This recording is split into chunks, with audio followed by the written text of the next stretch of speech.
اچھا شامی صاحب، اب ایک طرف تو ہم دیکھ رہے ہیں کہ جی نیٹو میں کہہ لیں ہم پھوٹ پڑ گئی ہے، کیونکہ سب سے اہم اور جو بانی اس کا جو ممبر ہے امریکہ، وہ اس کو چھوڑنے کی بات کر رہا ہے. یہ جو ابھی آپ کہہ رہے ہیں کہ ایک انٹرویو دیا ہے ٹیلی گراف کو ڈونلڈ ٹرمپ نے، تو ان سے پوچھا گیا اور انہوں نے کہا کہ ہاں جی یہ تو ہم جو ہے وہ نکل سکتے ہیں اور اس کو ریکنسیڈر جو ہے وہ ہم نہیں کریں گے. بڑی دلچسپ بات یہ ہے کہ یہ اپریل کا مہینہ ہے نا، اللہ اللہ کر کے اپریل کا مہینہ شروع ہوا ہے، ورنہ مارچ ختم ہی نہیں ہو رہا تھا. اپریل کا مہینہ جو ہے 1949 میں 4 اپریل کو واشنگٹن ڈی سی میں نیٹو کی بنیاد رکھی گئی تھی. اچھا 1949 ٹھیک ہے. اور اس میں 12 ملک جو تھے اس کے بانی ملک ہیں ٹھیک ہے جنہوں نے دستخط کیے تھے. اس میں بیلجیم ہے، کینیڈا ہے، ڈنمارک ہے، فرانس ہے، آئرلینڈ ہے، اٹلی ہے، لگزمبرگ تھا، نیدرلینڈ، ناروے، پرتگال، برطانیہ اور امریکہ. صحیح ہے. اور اب اس کے جو ارکان ہیں ان کی تعداد 32 ہے. ٹھیک ہے. اور اس کا جو نیٹو ہے دوسری جنگ عظیم کے بعد، دیکھیں یورپ جو ہے وہ تو بہت برے حال میں تھا، اور معاشی طور پر بھی اور دفاعی فوجی طور پر بھی تباہ ہو چکا تھا. وہ امریکن سپورٹ نہ ہوتی تو یورپ جو ہے وہ تو بازی جیت نہیں سکتا تھا. جی ہاں بالکل.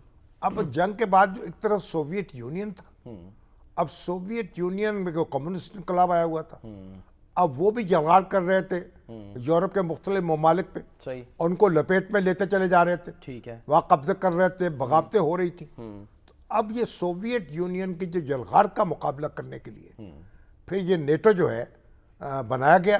اور اس کی جو آرٹیکل 5 ہے اس میں یہ کہا گیا کہ ایک ملک پہ حملہ جو ہے وہ دوسرے ملک پہ تصور ہوگا. ٹھیک ہے. یعنی جو ممبر ممالک کسی ایک پر بھی حملہ ہو گیا تو وہ باقی تمام ممالک پر حملہ تصور ایک ہوگا. مشترکہ دفاع جو ہے اس کی ضمانت دی اس معاہدے نے سوویت بلاک کے خلاف.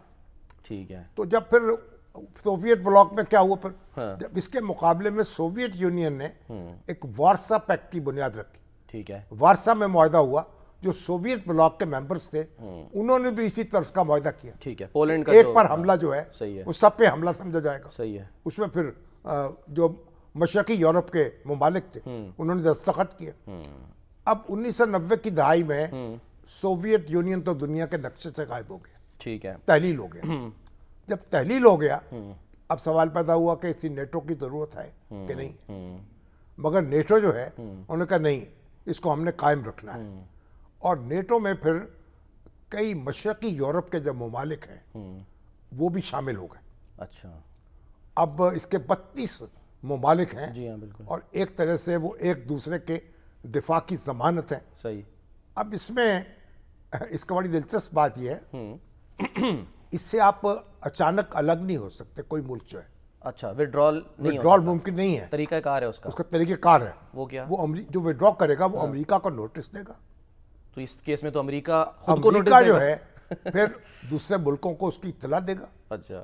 اور 1 مہینے کے بعد اس نوٹس کے بارے میں فیصلہ ہوگا. اور وہ فیصلہ کون کرے گا؟ وہی نیٹو کے ممالک سارے مل کے فیصلہ کریں گے کہ یہ وڈرا کر سکتے ہیں یا نہیں. ٹھیک ہے. ابھی تک فرانس کے کچھ تحفظات تھے جنرل ڈیگال کے زمانے میں. وہ کہہ رہے تھے جو ہمارے نیوکلیر انسٹالیشنز ہیں وہ اس میں نہیں دینا چاہتے تھے نیٹو کی سپرویژن میں یا نیٹو کی نگرانی میں. تو وہاں انہوں نے کچھ تھوڑا سا فرانس کے ساتھ بدمزگی ہوئی، لیکن کوئی ملک آج تک نیٹو میں شامل ہونے کے بعد نکلا نہیں ہے. ٹھیک ہے. جب سے مطلب یعنی کہ ممبر بنا ہے وہ نکلا نہیں ہے، باہر نہیں نکلا. ٹھیک ہے.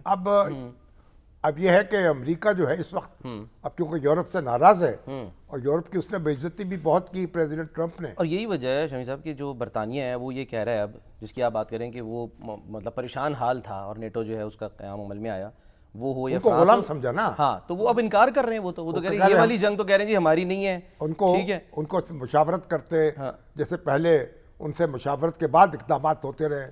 جو افغانستان میں یلغار ہوئی ہے وہ نیٹو اس میں شامل تھا. وہ تو اقوام متحدہ کی سیکورٹی کونسل جو ہے اس نے بھی اس کی اجازت دی تھی جب 9/11 ہوا. اس کے بعد اسامہ بن لادن کی تلاش میں جو فورسز حملہ آور ہوئی تھی تو باقاعدہ سیکورٹی کونسل کی